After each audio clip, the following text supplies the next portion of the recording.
wabarakatuh. Kami dari kelompok 5 yang beranggotakan saya sendiri, Rimi Angelia Awing, dan rekan-rekan saya, Hafidah Nabila dan Dodi Adnan Maulana. Di sini kami akan mempresentasikan materi terkait memahami perilaku dalam organisasi. Baik, kita langsung masuk saja ke materi pertama. Di sini ada pengertian dari perilaku organisasi. Perilaku organisasi adalah bidang studi yang menarik dan penting yang berfokus pada memahami mengapa orang bertindak seperti yang mereka lakukan dalam konteks kerja. Ini adalah bidang yang kompleks dan multidimensi yang mencakup berbagai faktor yang mempengaruhi perilaku individu dan kelompok di dalam organisasi. Memahami perilaku organisasi dapat membantu pemimpin dan manajer untuk menciptakan lingkungan kerja yang lebih positif, produktif, dan memotivasi. Selanjutnya ada definisi dan ruang lingkup perilaku organisasi. Perilaku organisasi adalah studi ilmiah tentang bagaimana individu dan kelompok berperilaku dalam organisasi, serta bagaimana perilaku tersebut dipengaruhi oleh faktor-faktor organisasi, seperti struktur, budaya, dan kepemimpinan. Ruang lingkup perilaku organisasi sangat luas, meliputi topik-topik seperti motivasi, kepemimpinan, komunikasi, pengambilan keputusan, konflik, dan budaya organisasi. Ruang lingkup perilaku organisasi terbagi menjadi 4. Yang pertama ada perilaku individu, yang kedua ada struktur dan desain organisasi, yang ketiga ada dinamika kelompok, yang keempat ada budaya organisasi. Masuk yang ke perilaku individu, membahas faktor-faktor yang mempengaruhi perilaku individu di tempat kerja, seperti kepribadian, motivasi, persepsi, dan nilai-nilai. Untuk yang kedua, struktur dan desain organisasi, menganalisis bagaimana struktur organisasi seperti hierarki, pembagian tugas, dan sistem pengambilan keputusan mempengaruhi perilaku individu dan kelompok. Yang ketiga, dinamika kelompok, mempelajari bagaimana kelompok terbentuk, bagaimana mereka berfungsi, dan bagaimana interaksi antara anggota kelompok mempengaruhi perilaku organisasi. Yang keempat atau yang terakhir, budaya organisasi, memahami bagaimana nilai-nilai norma dan keyakinan yang dipegang oleh anggota organisasi mempengaruhi perilaku mereka dan iklim kerja. Selanjutnya ada faktor-faktor yang mempengaruhi perilaku organisasi. Terbagi menjadi 3. Yang pertama ada faktor individu. Faktor ini mencakup karakteristik individu seperti kepribadian, nilai-nilai, sikap, motivasi, dan persepsi. Yang kedua ada faktor organisasi. Faktor ini meliputi struktur organisasi, budaya organisasi, kepemimpinan, sistem penghargaan, dan kebijakan organisasi. Yang ketiga ada faktor lingkungan. Faktor ini meliputi faktor-faktor eksternal yang memengaruhi organisasi, seperti kondisi ekonomi, persaingan, dan peraturan pemerintah. Selanjutnya, motivasi dan kepuasan kerja. Motivasi adalah kekuatan internal yang mendorong seseorang untuk bertindak. Motivasi dalam konteks kerja berkaitan dengan upaya yang dilakukan karyawan untuk mencapai tujuan organisasi. Kepuasan kerja di sisi lain mengacu pada perasaan positif yang dirasakan karyawan terhadap pekerjaan mereka. Dari motivasi dan kepuasan kerja terbagi menjadi 3. Ada teori motivasi, faktor-faktor yang mempengaruhi kepuasan kerja, dan hubungan motivasi dan kepuasan kerja.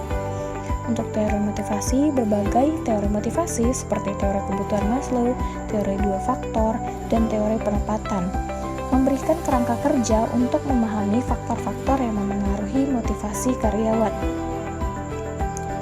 Selanjutnya ada faktor-faktor yang mempengaruhi kepuasan kerja.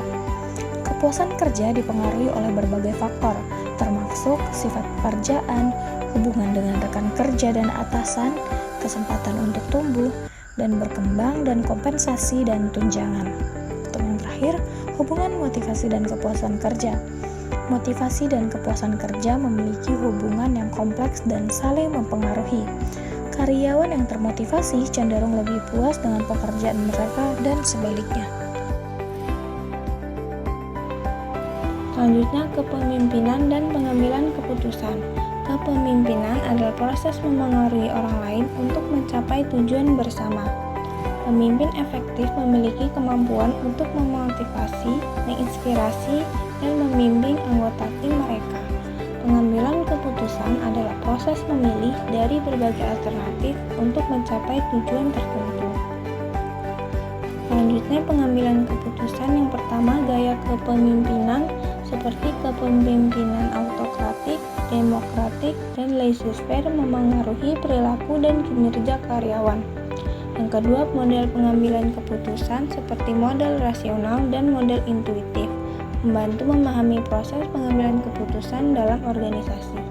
Yang ketiga, faktor-faktor yang memengaruhi pengambilan keputusan seperti persepsi, emosi, dan tekanan kelompok dapat memengaruhi kualitas dan efektivitas pengambilan keputusan. Selanjutnya, komunikasi dan dinamika kelompok. Komunikasi adalah proses pertukaran informasi, ide, dan perasaan antara dua orang atau lebih. Komunikasi yang efektif sangat penting dalam organisasi untuk mencapai tujuan bersama, menyelesaikan konflik, dan membangun hubungan yang kuat. Dinamika kelompok mengacu pada kekuatan dan pengaruh yang ada dalam kelompok yang memengaruhi perilaku anggota kelompok. Selanjutnya, dinamika kelompok yang pertama yaitu proses komunikasi, yaitu memahami proses komunikasi termasuk pengirim, penerima, pesan, saluran, dan umpan balik sangat penting untuk komunikasi yang efektif. Yang kedua, hambatan komunikasi yaitu seperti perbedaan budaya, bahasa, dan persepsi dapat menghambat proses komunikasi yang efektif. Yang ketiga, dinamika kelompok dan perilaku. Dinamika kelompok seperti peran, norma, dan kohesi dapat memengaruhi perilaku anggota kelompok dan kinerja kelompok secara keseluruhan. Selanjutnya, manajemen konflik dan negosiasi.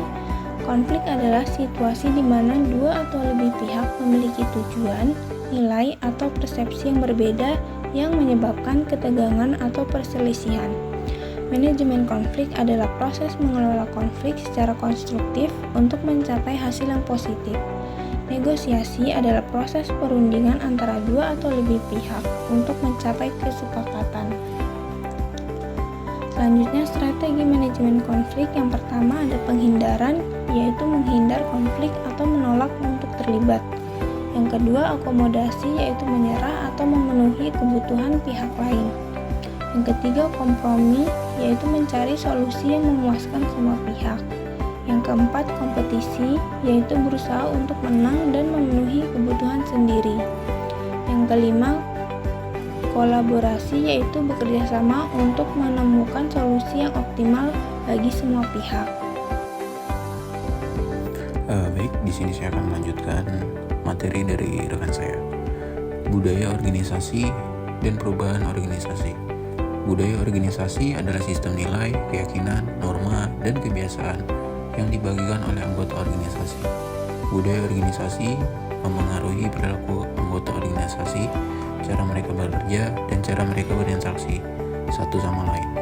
Perubahan organisasi adalah proses mengubah aspek-aspek organisasi seperti struktur, proses, teknologi, atau budaya. Aspek budaya organisasi. Aspek budaya organisasi mencakup nilai-nilai inti, norma perilaku, ritual dan tradisi, simbol dan bahasa, cerita dan legenda. Faktor-faktor mempengaruhi perubahan organisasi.